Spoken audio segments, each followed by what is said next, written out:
¿Qué tal, amigas y amigos? Nuevas Miradas, el programa de conversación para la reflexión, el pensamiento, la cosa distinta, para que usted después lo siga con su familia, con su entorno, con sus amigos.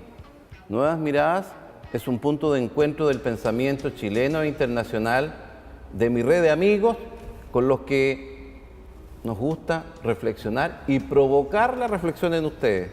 Hoy nuestro invitado es Ricardo Macchioni, científico chileno, formado a nivel nacional e internacional, investigador tanto en Chile como en el extranjero, pero mejor que se presente él. Bienvenido, Ricardo. Encantado de saludarte. Es un gran gusto y para mí muy reconfortante, ¿no es cierto?, poder conversar contigo, y sobre todo por el hecho de que tenemos visiones muy comunes, ¿no es cierto?, sobre la realidad y sobre cómo de alguna manera podemos contribuir a este país para que seamos grandes y felices. Lo más importante es ser felices, ¿no es cierto? La idea es analizar la convergencia entre la tecnología, ciencia y tecnología, con educación. Ricardo está centrado en el área de la neurociencia. Él está vinculado al estudio del cerebro y sus relaciones neuronales, pero además hace investigación aplicada, diría yo, en materia de investigación médica, ¿no? Explícanos un poco tu quehacer. Bueno, mi quehacer en general puede ser un poco complejo, pero se lo voy a explicar en términos bastante simples. Yo hace muchos años, cerca de 40 años, empecé a investigar sobre el cerebro, neurociencias, en aspectos más básicos, ¿no es cierto?, de la biología celular y molecular, de las células cerebrales, las neuronas, etcétera, y el comportamiento de estas, para que llevarnos finalmente a fenómenos tan impresionantes como el pensar, el ver el universo, el contemplar una puesta de sol, por ejemplo, qué pasa en nuestro cerebro. En el fondo, todo eso nos llevó con el tiempo a hacer avances importantes en ciertos estudios de la actividad neuronal, para decirlo en términos simples, y finalmente hacia aspectos relacionados con lo que a mí me interesaba, que es la medicina, el poder solucionar algunos temas de salud y que afectan a la calidad de vida de la gente, sobre todo de los adultos mayores, como son las enfermedades neurodegenerativas, en particular la enfermedad de Alzheimer. Y en ese sentido, hace unos 10 años ya dije, voy a continuar haciendo investigación básica, pero tenemos que entrar en este otro frente de búsqueda de soluciones concretas, ¿no es cierto?, en cuanto al diagnóstico, cómo prevenir este tipo de trastornos y cómo tratarlos. Sobre todo pensando, ¿no es cierto?, que no había una cura a enfermedades tan devastadoras como esta, y por otro lado el poder encontrar medicamentos o suplementos nutricionales o sustancias que de alguna manera contribuyen a aliviar este mal. Estabilizar a la persona. Sí, estabilizar a la persona, y en ese sentido hemos logrado varias cosas, por lo menos 3. ¿Hay, por ejemplo, patentamiento de algo? Sí, tenemos en los últimos 2 años 5 patentes. 5 patentes. Sí, lo cual es bastante poco, más eso es raro en Chile. No es muy raro, no sé, pero nos hemos empeñado justamente en que gran parte de los logros se patenten, porque tuve una experiencia hace unos 12 años atrás en la cual desarrollamos el primer método de diagnóstico basado en una punción lumbar en pacientes en líquido cefalorraquídeo, y ese método es el método que se usa y aprobado por los estándares del NIH en Estados Unidos. No lo patentamos, porque en ese momento no tuvimos las condiciones o el dinero, patentar es caro, bueno, en fin. Nos faltó el avilocito. Claro, y las empresas en Estados Unidos lo han desarrollado y han vendido el kit y todo eso. Logramos publicarlo, sí, la publicación nuestra es reconocida, pero desde el punto de vista académico... Pero beneficios académicos o económicos, ahí no se puede. No, y ahí aprendimos que en este momento hay que... Economía de conocimiento, o sea, generar conocimiento, pero que ese conocimiento sirva a tu institución, sirva al país finalmente, y de alguna manera apoye la economía en un país en el cual gran parte de las exportaciones van por el lado de productos raw material, productos brutos, más que, ¿no es cierto?, tecnología. Tenemos que, no más allá del 2% de lo que Chile exporta es tecnología de punta, tecnología avanzada. Estamos hablando de excelencia, estamos hablando de gestión de la excelencia. El conocimiento se gestiona, la excelencia se gestiona. Ricardo, Entremos al área dura. Sí. Tenemos que Hay hacerlo. indicadores de calidad de la investigación. ¿En qué situación está Chile respecto de esos indicadores, como son publicación en revistas indexadas, Sí, número sí. de citas, números de patentamiento? Porque en Chile parece que esto no existiera, ¿eh?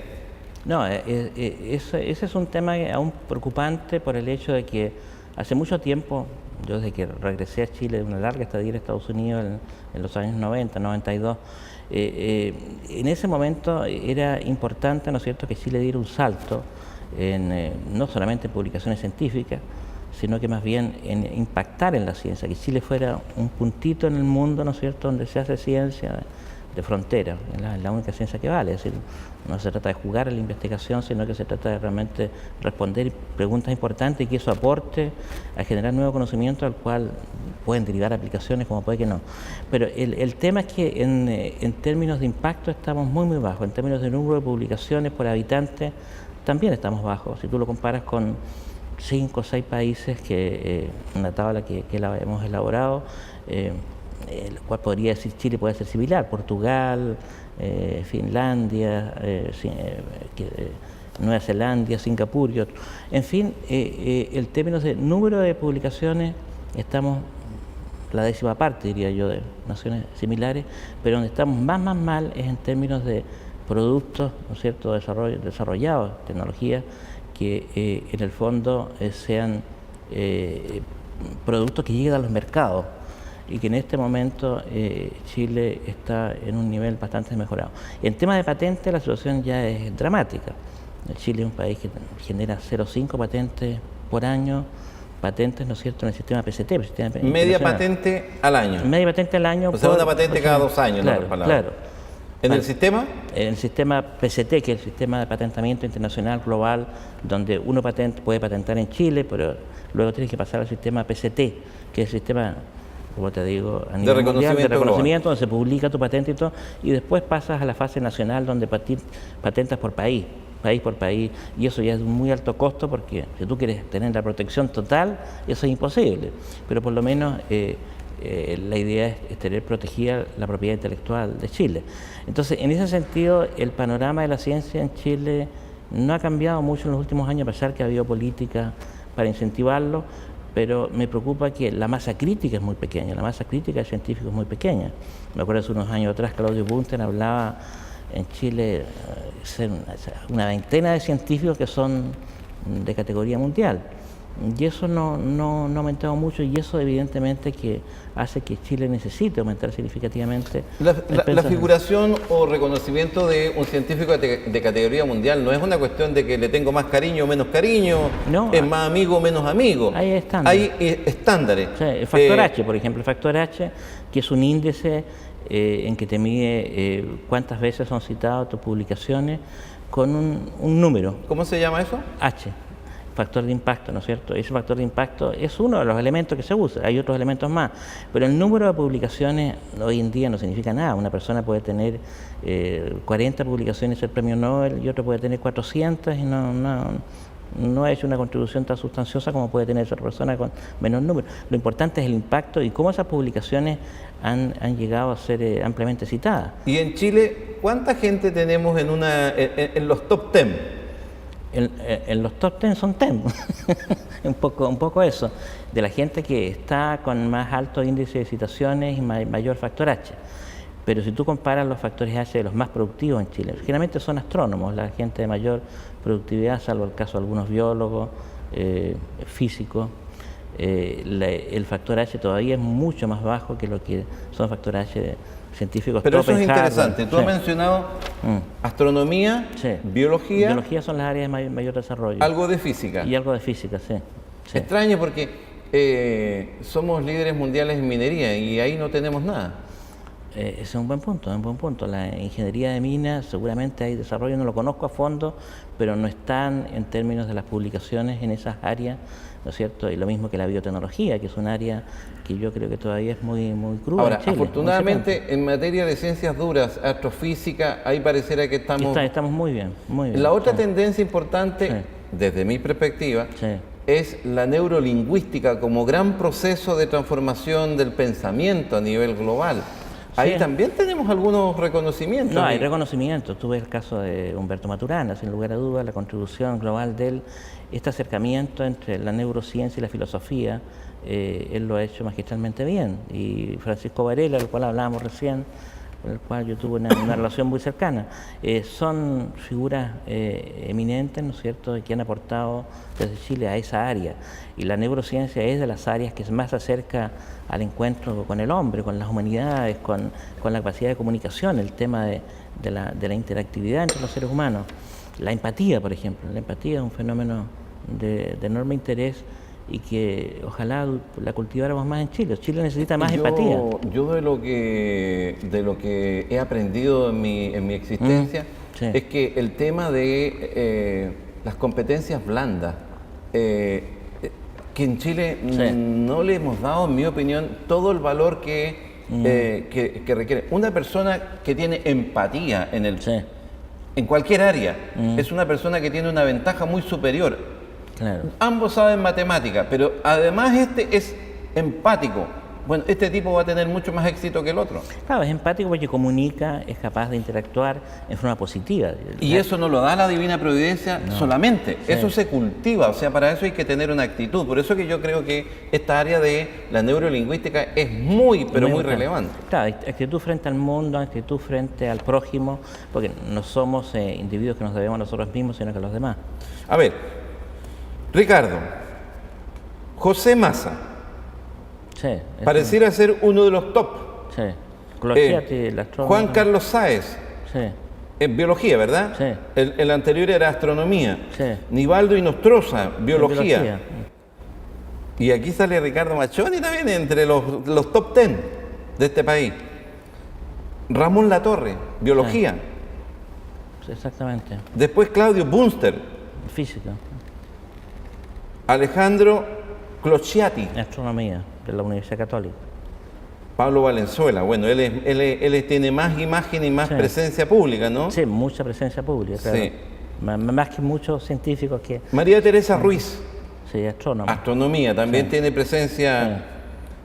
Jedi Israel, Sí, él es farmacólogo en el área bioquímica, fundamentalmente. Iván Schmidt, Que él es físico-químico, sí. sí. De la Santa Nicolás María. McLuff, economista. economista. Que los Ahí economistas tenemos también una están secuencia de lo que podríamos llamar los top 10 de Chile en materia de desarrollo científico, ¿verdad? Ese es el estudio que es un estudio que se hizo un grupo en Estados Unidos, participaron varios investigadores en eso, gente que esté dedicada a lo que es el análisis bibliométrico, ¿no es cierto? La cientometría, en que mide justamente todos estos índices de impacto de las publicaciones y cómo eso trasciende hacia la sociedad. Aquí dice, este informe que estoy leyendo, dice que estas personas que hemos citado, y que yo les he citado precisamente por eso, Sí. son personas que en los papers tienen más de 100 citas. No, ese es un punto muy importante, que es uno de los factores que se evalúa en este momento en los medios más desarrollados para saber si una persona tiene los méritos para alcanzar una cierta posición en las universidades. El tener un número de publicaciones importantes con más de 100 citas. Esas 100 citas las puedes lograr en un periodo bastante largo, en un periodo corto. Por ejemplo, te voy a mencionar el caso, un paper nuestro reciente de Chile, de 2 años atrás, sobre la teoría de la neuroinmunomodulación en la patogénesis en la enfermedad de Alzheimer. Ese paper produjo tal impacto que en este momento alcanza las 140 citas en 2 años, lo cual es un éxito rotundo. tremendo. Y publicado en una revista que no es de muy alto impacto, o sea, lo cual es más importante todavía. Después, el segundo criterio, número de papers easy.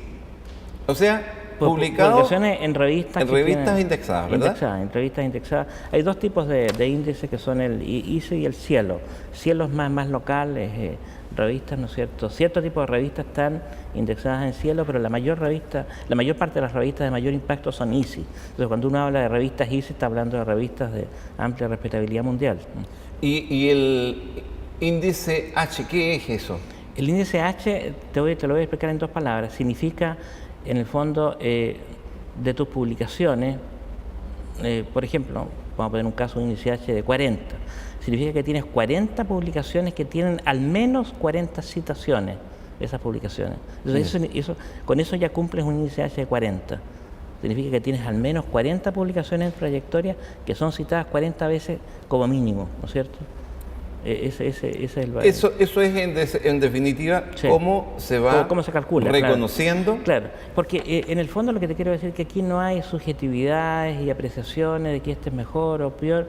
Todos los científicos tenemos ahí un número y ese número en gran medida es el factor H y que nos dice... O sea, estas son mediciones objetivas. Son mediciones objetivas, claro. Claro. Porque si fuera por subjetiva, el ego de cada cual es muy grande, Sí, entonces no, se pondría todo número uno. Hay índice, tú te vas, por ejemplo, qué sé yo, al PubMed o te vas, qué sé yo, a ciertos sitios en donde tienes justamente los impactos de las publicaciones científicas, el Google académico, por ejemplo. Hay un Google académico en que tú puedes consultar no solamente de científicos, de gente que esté en el área de la historia, las ciencias sociales, cuántas veces son citados sus trabajos por otros pares, ¿no es cierto? ¿Cuáles son tus 3 publicaciones últimas?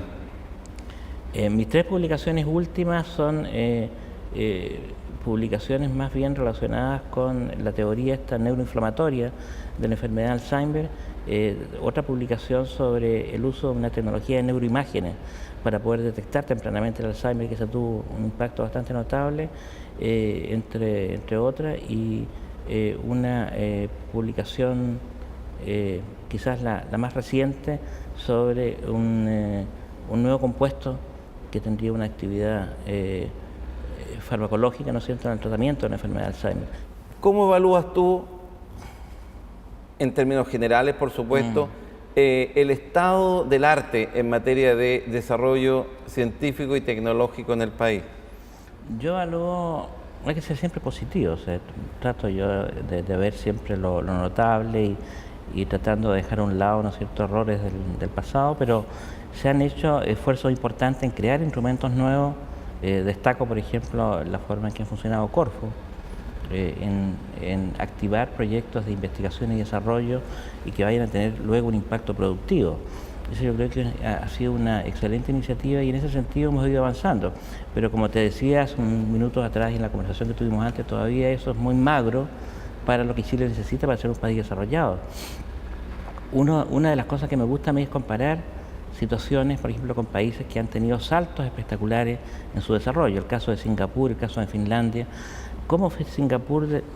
Yo lo conocí el año 84, un índice per cápita, un GDP, ¿no es cierto?, similar al de Chile, y sin embargo en este momento está cerca de los $50.000, mientras que Chile no ha pasado de los 12, 14.000.